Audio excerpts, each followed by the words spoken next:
Here's a question a child could ask, and an economist would genuinely struggle to answer without stumbling. If money is just paper, or these days honestly just a number sitting in a database, why doesn't a country simply print more of it, hand it out, and end poverty by next week? No factories needed, no labor needed, no decades of grinding growth. Just a machine, some ink, and the will to use it. Sounds too easy, right? That's because it is. But here's the twist.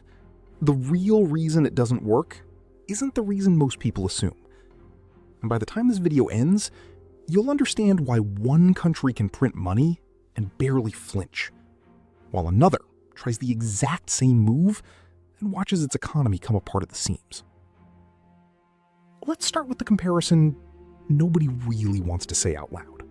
The United States has printed trillions of dollars over the last 2 decades.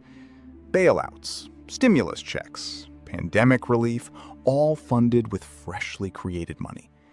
And despite endless predictions of collapse, the dollar is still the most traded currency on the planet. America still borrows more easily than almost anyone else on Earth. Now picture India trying the same thing, printing trillions of rupees, distributing them, expecting the same shrug-it-off outcome. It would not go painlessly.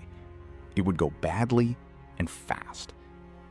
That gap between the country that seems immune to consequences and the country that isn't is honestly one of the most important, least explained ideas in all of economics. Most people just never get told this part. So why the double standard? Why does one currency absorb the hit and the other one cracks? To get this, you have to stop thinking of money as wealth. Start thinking of it as trust, printed onto paper. When India prints a rupee, that rupee is only worth something because people believe it can be exchanged for something real. Goods, oil, machinery, services. The second that belief wobbles, the rupee doesn't lose value slowly. It can lose it fast, and it hurts. And here's the mechanism most explainer videos conveniently skip. India imports a huge chunk of what it consumes. Oil, electronics, edible oils, defense hardware. None of that gets paid for in rupees. It gets paid for in dollars. So when the Reserve Bank of India prints more rupees, without the economy actually producing more real output to match, you get more rupees chasing the same limited pool of dollars needed to pay for those imports. More rupees chasing the same dollars weakens the rupee against the dollar.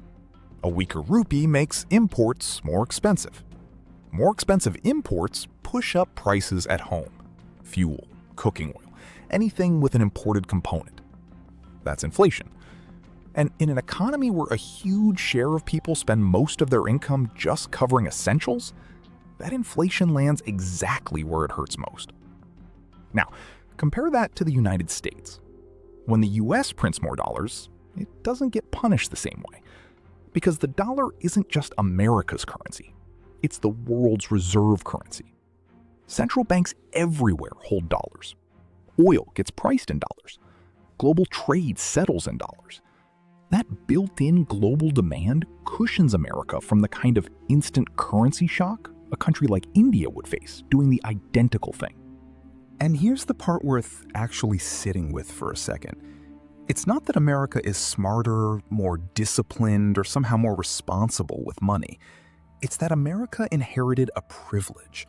Economists literally call it exorbitant privilege, where the rest of the world's dependence on the dollar quietly absorbs consequences that would flatten almost any other country.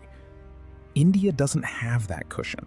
So the same tool, used the same way, ends in 2 completely different places.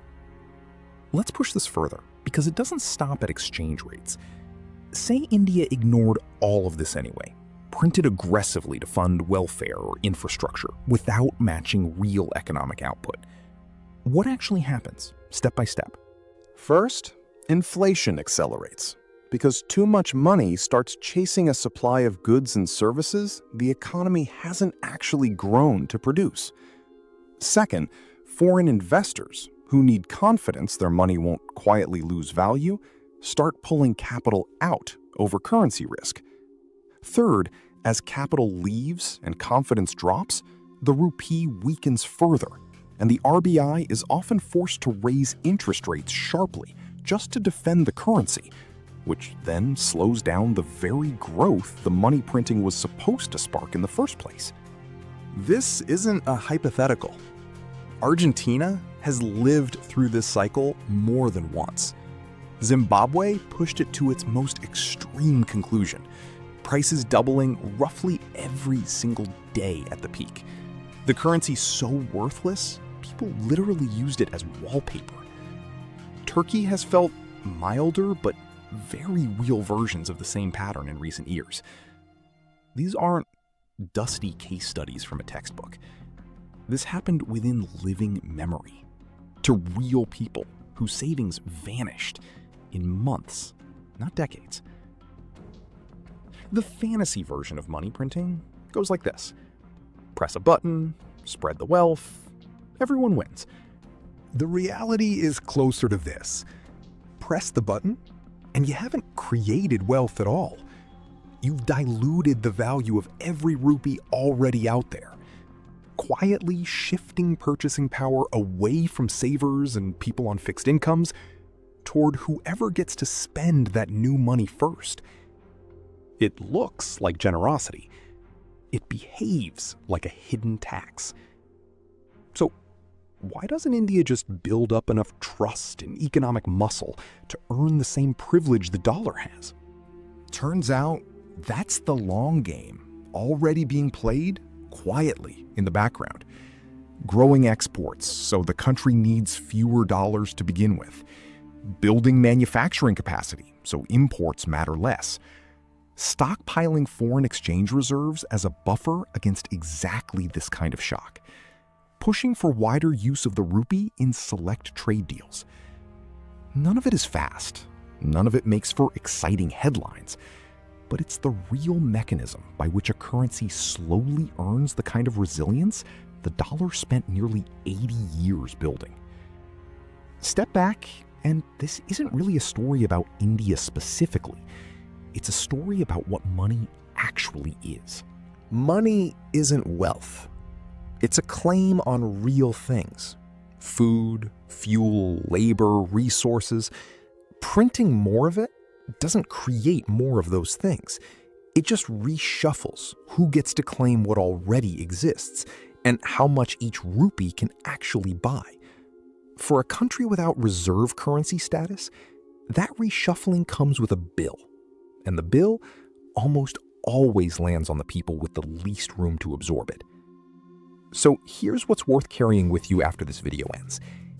If a nation could genuinely print its way to prosperity with no consequence, wouldn't every country already be doing it? The fact that they don't, the fact that even the most desperate ones end up worse off, not better, might be the most honest answer economics has ever handed us, even if it's not the answer anyone particularly wants to hear. If this made you rethink how money actually works, that's exactly why the reserve code exists. Subscribe if you want the next breakdown to actually reach you. Share this with someone who still thinks printing money is a shortcut to wealth. And drop a comment. Should India be pushing harder to internationalize the rupee? Or is that a fight not worth picking yet?